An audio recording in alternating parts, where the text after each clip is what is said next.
So tell us how you got off into the music industry. When I got off in the music industry, as a kid, my mom used to drive me from my grandfather's crib. He used to make me listen to music. I used to hate it, but he used to make me like really listen to it. Like, you hear that sound, you hear that beat, you hear how this sound different. They record this straight through.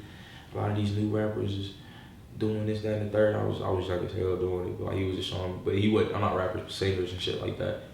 Moore's Day and the Time, the Supremes, a lot of Motown, and he had me listening to that shit. I like the old school. I like the 70s, the 80s, that time, and the music was just classical. And a lot of the music that made today is sampled from that anyway. So he taught me a lot of things after he passed. I was like 13, 14. That's when my dad moved, and that's when me and my older brothers started kicking a lot more, because when we seen each other, and we just started rapping over other beats. And once we started really record, we used to take our mom's computer and have like the phone cord. We used to talk on it, hook it up to the computer. We used to record over the beat off what was it?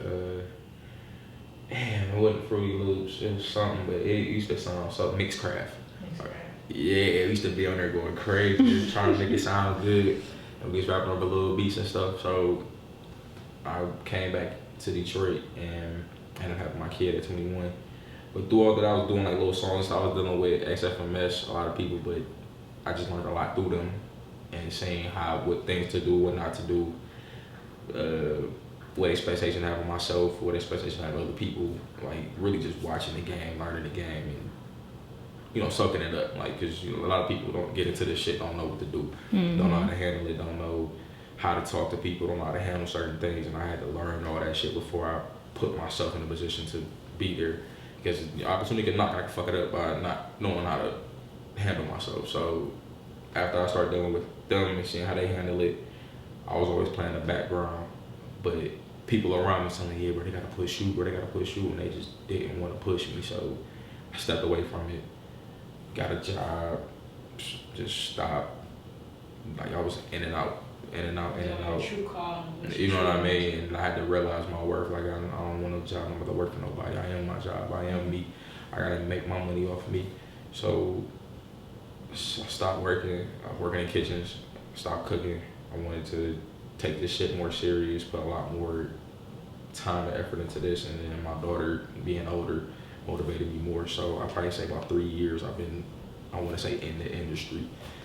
And I've been blessed to know some talented people, some good people, but like I said, I'm still growing as a person, so it's just getting real though. It's getting real, really real, and I'm just nothing but embracing it and loving it.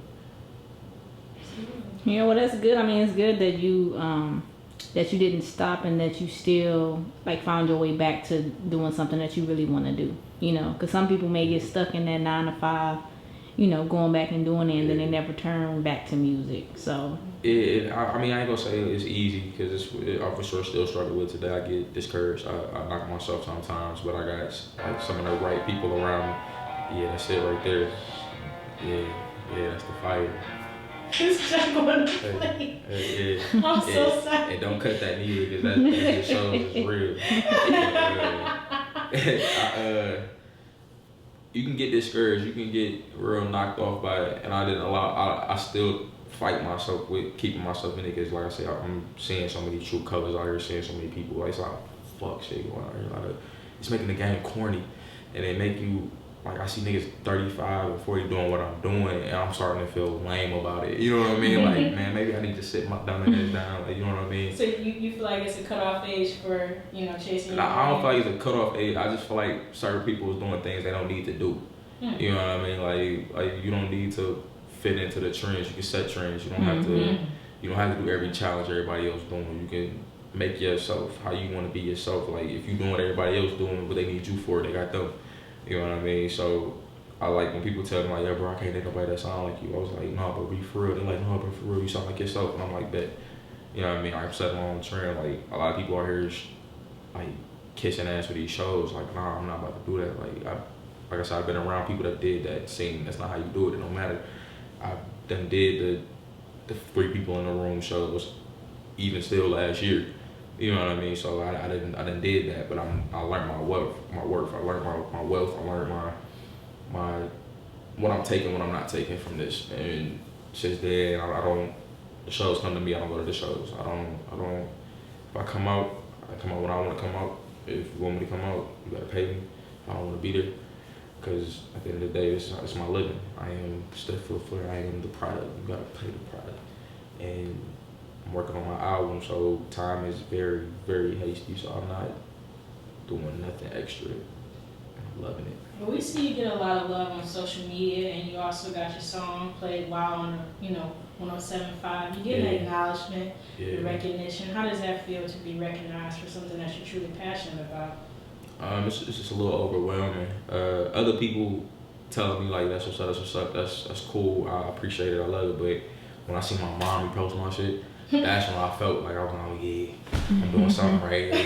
Mom's a hater. Like all the times you didn't got in trouble. That's what I'm saying. I'm like, when she looking at her boy, I'm like, okay. And then my dad like, yeah, son, I ain't half base. You got a lot better. I'm like, all right, you take that and roll. Like, all right, at least somebody listening. But I'm getting love from some of the people that I ain't think heard of me. You know what I mean? Or some people I didn't know knew who I was, and be getting that type of recognition and running to these type of people, or not even that, having these friendships from high school or from doing them bad shows and seeing them now and the progression they do, and they see you work and they want to help you out.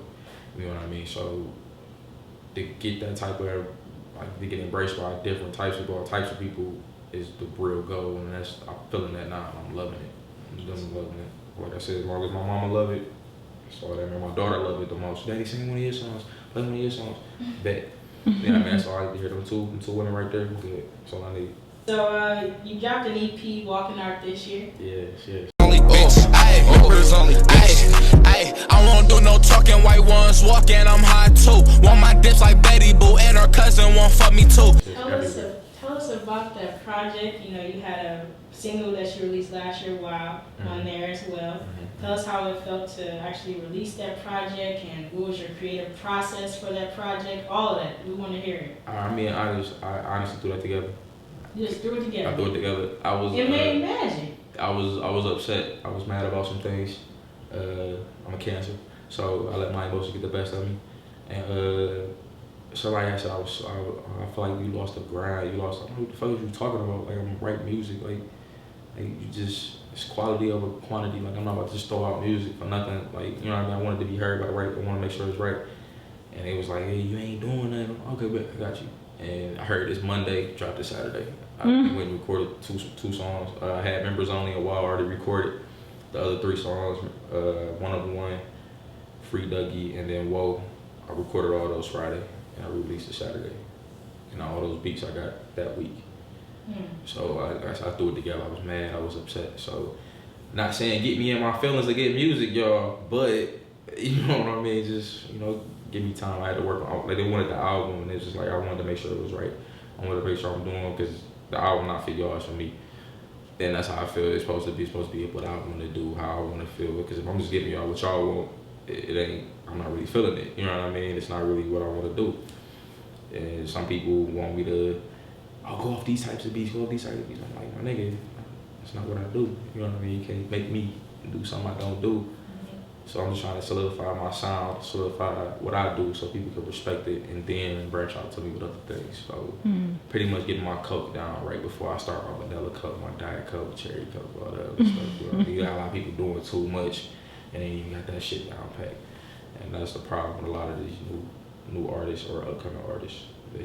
They ain't got their own wave or sound. It's horrible.